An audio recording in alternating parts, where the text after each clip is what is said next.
Hi, അവിടുത്തെ കിച്ചണിലേക്ക് സ്വാഗതം. നല്ലൊരു ഫിഷ് കറി ഉണ്ടാക്കും. ഉണക്ക സ്രാവ് കൊണ്ടുള്ള കറിയാണ്. ഇത്രയും വലുപ്പത്തിലുള്ള കഷ്ണാക്കി വെച്ചിട്ടുണ്ട്. 5-6 മണിക്കൂർ കഞ്ഞിവെള്ളത്തിലിട്ട് വെച്ചിട്ട് തൊലി കളഞ്ഞെടുത്തതാണ്. കഞ്ഞിവെള്ളത്തിലാവുമ്പോൾ അധികമുള്ള ഉപ്പ് മുഴുവനും പോയിക്കോളും. ഇതിലേക്ക് ആവശ്യമുള്ള ഉപ്പ് മാത്രം ഇതിലുണ്ടാവുകയും ചെയ്യും. ഏകദേശം ഒരേ വലുപ്പത്തിലുള്ള കഷ്ണങ്ങൾ 1/2 കിലോ ഉണ്ടാവും ഇത്. ചീനച്ചട്ടി ചൂടാകുമ്പോൾ 3 table spoon Kashmiri chilli powder, 1 teaspoon മല്ലിപ്പൊടി, 1/2 ടീസ്പൂൺ മഞ്ഞൾപ്പൊടി ഇളക്കി ചൂടാക്കാം. ലോ ഫ്ലെയിമിൽ വെച്ചിട്ട് 10-15 സെക്കൻഡ് ചൂടാക്കിയിട്ട് ഓഫ് ചെയ്യാം.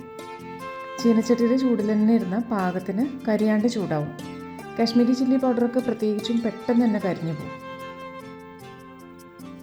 കുറച്ച് നേരം ഇളക്കിയിട്ട് ഇനി ചൂട് കുറയുമ്പോൾ അരയ്ക്കാം.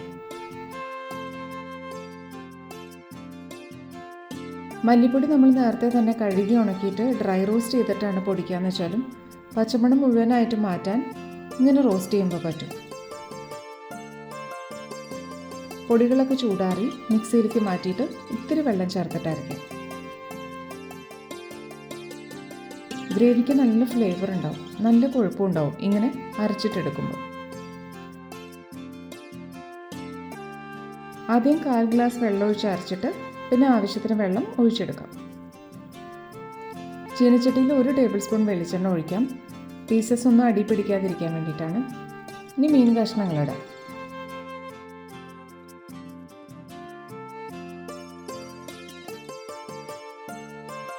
ഒരു തണ്ട് കറിവേപ്പില,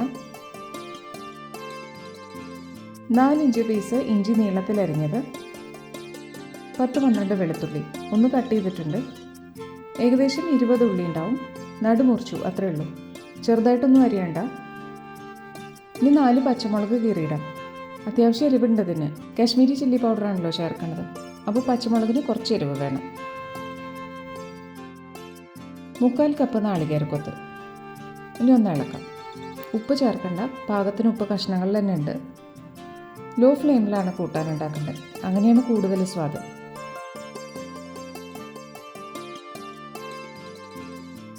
മിക്സിയിൽ അരച്ച് വെച്ച് ഡ്രൈ റോസ്റ്റ് ചെയ്ത പൊടികളാണ്.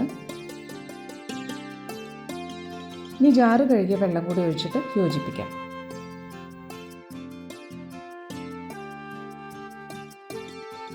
വെള്ളം കുറച്ചും കൂടി ചേർക്കേണ്ടി വരും. കഷ്ണം മുങ്ങണ പോലെ വെള്ളം വേണം. ലോ ടു മീഡിയം ഫ്ലെയിം മതി എപ്പോഴും.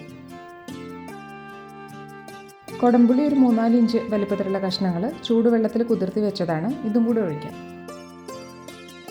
പുളി സോഫ്റ്റ് ആയിട്ടുണ്ട്, എസൻസ് ഒക്കെ വെള്ളത്തിലേക്ക് ഇറങ്ങിയിട്ടുണ്ട്. ഒന്നും കൂടി ഇളക്കിയിട്ട് യോജിപ്പിക്കാം. അടച്ചു വയ്ക്കാം. ആവിയൊക്കെ വന്നു തുടങ്ങി. മിക്കവാറും ആവശ്യത്തിനുള്ള ഇൻഗ്രീഡിയൻസ് ഒക്കെ ഇതിൽ കാണാം നമ്മൾ ചേർത്തത്. ഇനി ഇങ്ങനെ ലോ ഫ്ലെയിമിലിരിക്കട്ടെ. നല്ലോണം തിളയ്ക്കുന്നുണ്ട്. ഇപ്പോൾ മൺചട്ടി ആയതുകൊണ്ട് ചൂട് നിൽക്കും കുറേ നേരം. ഒന്ന് ഇളക്കാം. കുറച്ച് നേരം കൂടി, ആകെ ഒരു 20-25 മിനിറ്റ് വേണം നമുക്ക് കുക്കിംഗ് ടൈം.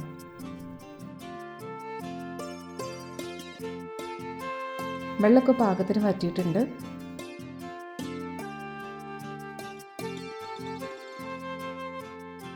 ഒരു വലിയ മുറി നാളികേരത്തിൻ്റെ പാലെടുത്തതാണിത്.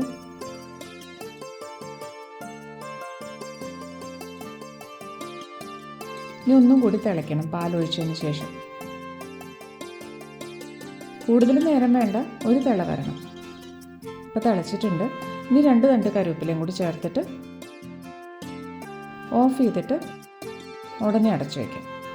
10 മിനിറ്റ് കഴിഞ്ഞിട്ടേ തുറക്കാൻ പാടുള്ളൂ. അപ്പോൾ കറിവേപ്പിലയുടെയൊക്കെ നല്ല ഫ്ലേവർ ഉണ്ടാവും കൂട്ടാനിൽ. ഓഫ് ചെയ്താൽ ഇത്തിരി നേരം കൂടി തിള വരും, മൺചട്ടി ആയതുകൊണ്ട്. ഉണക്ക സ്രാവ് കറി റെഡി ആയി കഴിഞ്ഞു. എരിവും പുളിയൊക്കെ ആയിട്ട് നല്ല സ്പൈസി ആയിട്ടുള്ള കൂട്ടാനാണ്. പിന്നെ കഴിച്ചുകൊണ്ടിരിക്കാൻ തോന്നുന്ന പോലത്തെ സ്വാദാണ്. ഒരു തവണ ഇങ്ങനെ ഉണ്ടാക്കി നോക്കാം, തീർച്ചയായിട്ടും ഇഷ്ടമാവും. Thank you.